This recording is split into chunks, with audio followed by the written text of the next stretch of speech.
As early as next week, you won't need to pick a gender to apply for a Washington, D.C. driver's license.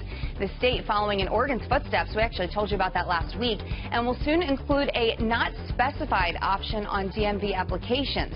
This means instead of an M or an F on a state-issued ID, there would be an option for an X.